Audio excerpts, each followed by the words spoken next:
Bonjour. Bonjour monsieur. Gérard Rivière, président du conseil d'administration de la Caisse nationale d'assurance vieillesse. Christian Giganti, directeur général du groupe Polylogie. Nous sommes un ensemble de ESH, Entreprise sociale pour l'habitat, qui gérons un peu plus de 76 000 logements, familles, et logements individuels pour personnes âgées et personnes handicapées et logements étudiants. Le groupe Polylogie a une histoire assez ancienne, effectivement, sur le handicap. Nous avions travaillé à l'époque avec le ministre du Handicap, Myriam Monchamp, et c'est à la suite de cela que nous avons signé avec le ministre du Logement, qui est à l'époque Jean-Louis Borloo, en 2006, un engagement du groupe pour améliorer l'ensemble de notre patrimoine, y compris les logements, et depuis la voie publique jusqu'au logement, pour accueillir des familles avec un handicap. Nous, dans le cadre de notre action sociale en faveur des personnes âgées, pour favoriser l'autonomie et le maintien, le soutien à domicile de nos personnes âgées, nous développons depuis de nombreuses années une politique d'aide à l'amélioration de l'habitat pour favoriser ce maintien, mais c'était à destination des personnes propriétaires. Et on s'est bien rendu compte que finalement, l'immense majorité de nos ressortissants, et les retraités du régime général, sont la plupart du temps des personnes à revenus modestes, modérés ou modestes. Donc on avait besoin de se rapprocher de ces populations. Et c'est ce qui nous a amené à nous rapprocher des bailleurs sociaux, et notamment de l'OGIREP, qui est un des premiers bailleurs avec qui nous avons concrétisé et conclu une convention. Bonjour, François Guido, donc je suis le directeur chez le GIREP en charge de la maintenance, de la réhabilitation et du renouvellement urbain.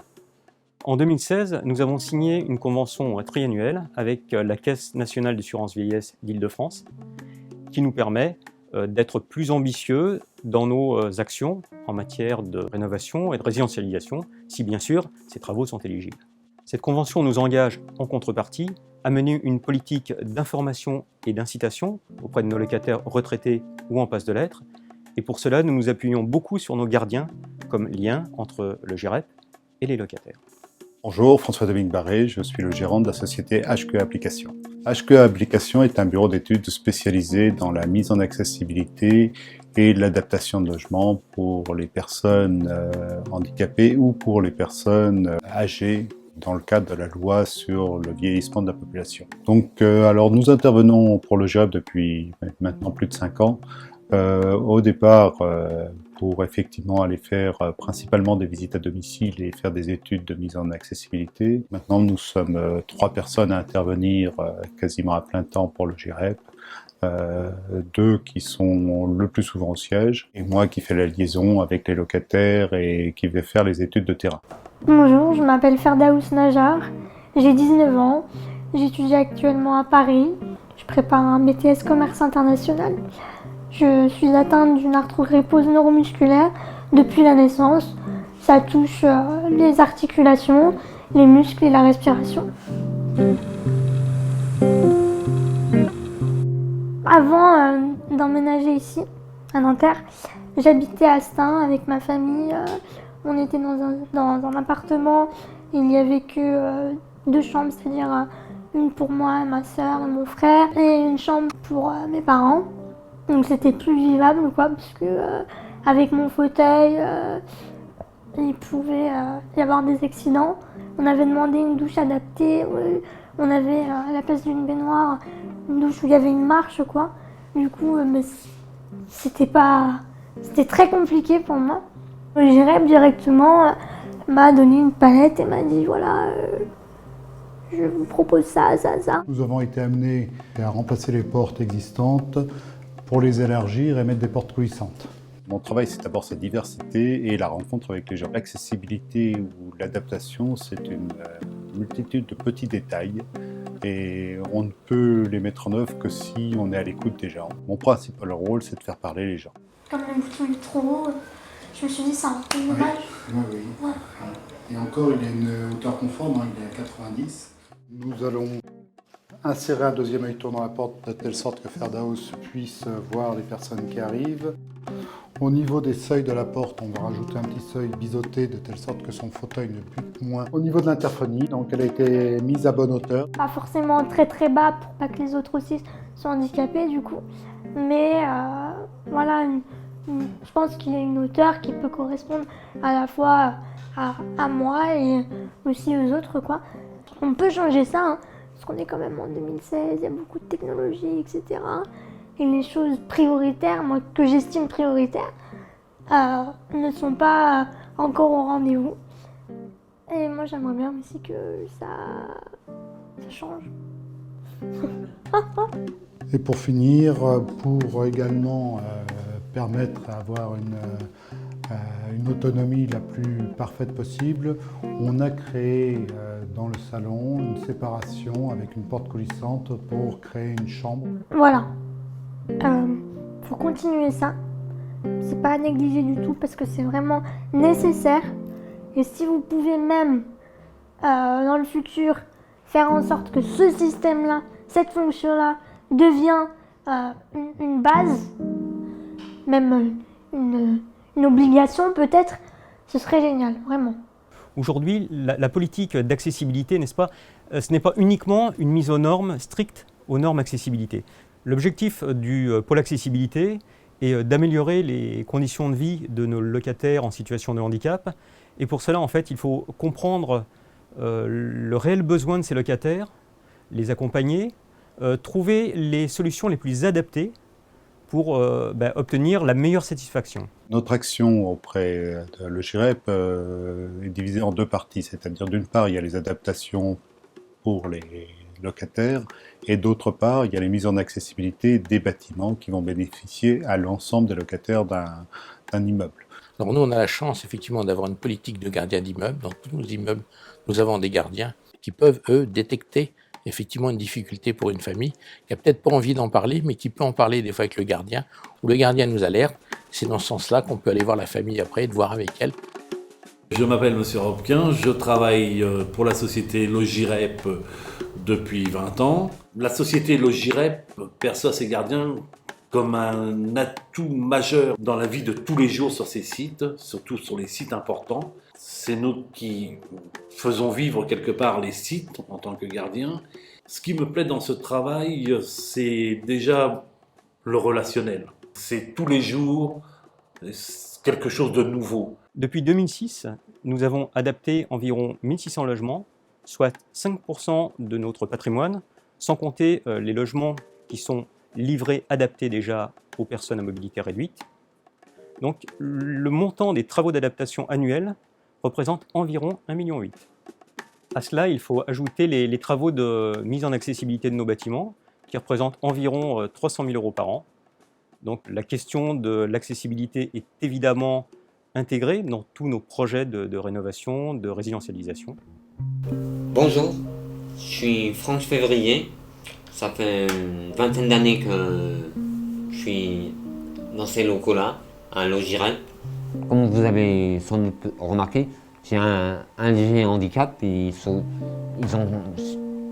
installé le logement pour moi. Ils ont fait pas mal de choses. Ils ont fait la rampe d'escalier. Monsieur Février est un client à part, vu que c'est quelqu'un qui a un handicap dans sa vie de tous les jours. Donc nous essayons d'être le plus proche de lui dans la mesure où il nous le demande et nous faisons en sorte d'intervenir quand c'est nécessaire. Auparavant, vous aviez un escalier qui débutait directement, la première marche étant à 30 cm de la porte. Donc il nous a fallu créer une plateforme de telle sorte que tout le monde puisse ouvrir la porte sans risque. D'un côté, créer un escalier pour adapter à toute personne, y compris les malvoyants, avec une bande d'éveil et de vigilance, des nez de marche antidérapants, des mains courantes à double hauteur et de l'autre côté, une rampe qui permet à toute personne, soit en fauteuil roulant, soit surtout les personnes qui ont des caddies, des poussettes et autres, de pouvoir accéder à l'entrée sans difficulté. Cette entrée est devenue accessible à tous.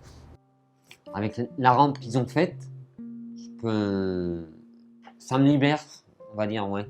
Je peux sortir avec le fauteuil, aller à droite, à gauche. Avant, il y avait quelques marches, c'est rien, c'est sûr, pour tout le monde, c'est rien.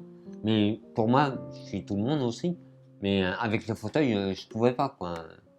En 2016, nous avons adapté près de 300 logements, ce qui représente une augmentation de 30% en 2 ans.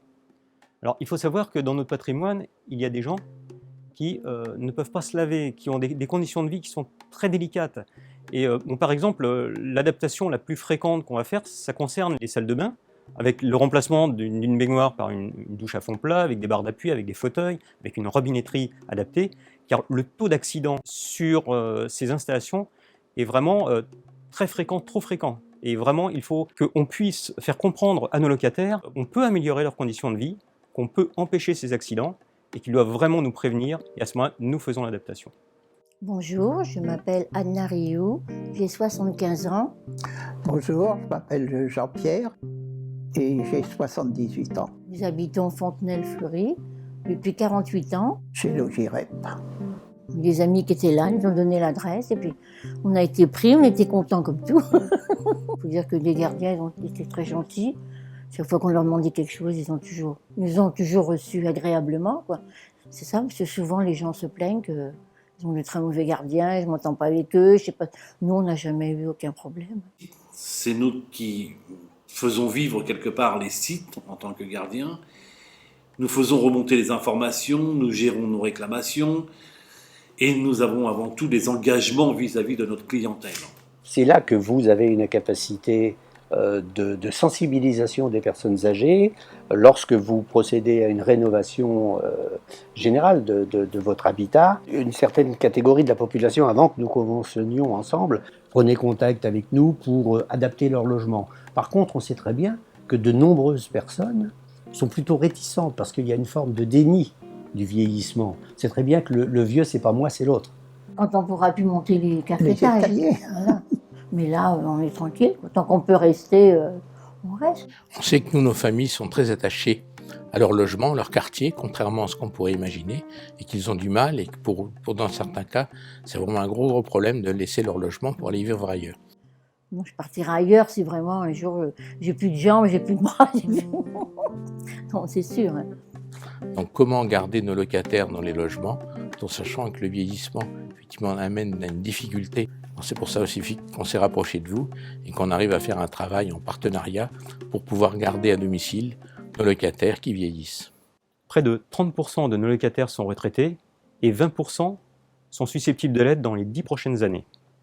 Donc il est essentiel de pouvoir travailler pour améliorer les conditions de vie de ces locataires. Et donc cette convention nous permet de financer à la fois les études, bien sûr, mais également les travaux d'adaptation des logements et des sites.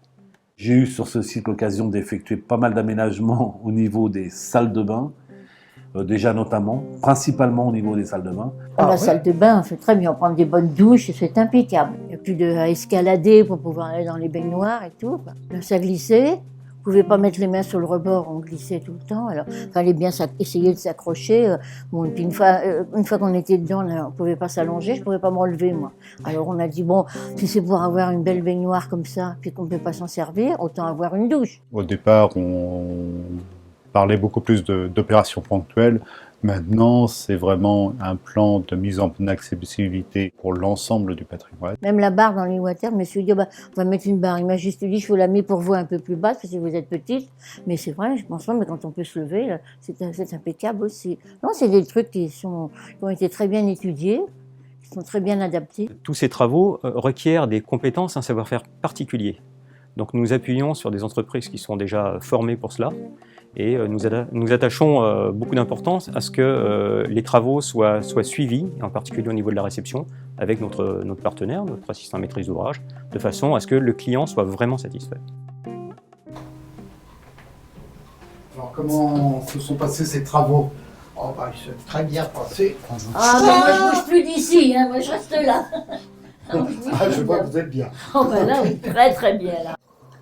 Ah non, mais là c'est vrai que c'était vraiment important, quoi, voilà. C'était une très bonne décision. C'est l'idéal, quoi. On devrait prévoir ça pour tout le monde, parce que c'est sûr, hein, ça, c'est bête qu'il faut arriver à notre âge pour avoir un truc moderne comme ça.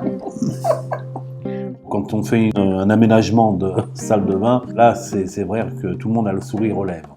L'important, c'est que chacun ait un cadre de vie qui corresponde à ses besoins et en particulier pour les personnes à mobilité réduite et les personnes en situation de handicap. Et nous qui pouvons venir apporter un complément pour améliorer donc ce logement pour permettre le bien vieillir à domicile. Je pense que c'est surtout améliorer la sensibilisation des différents acteurs pour pouvoir agir un peu plus tôt et ne pas attendre qu'on n'ait plus de solution pour agir.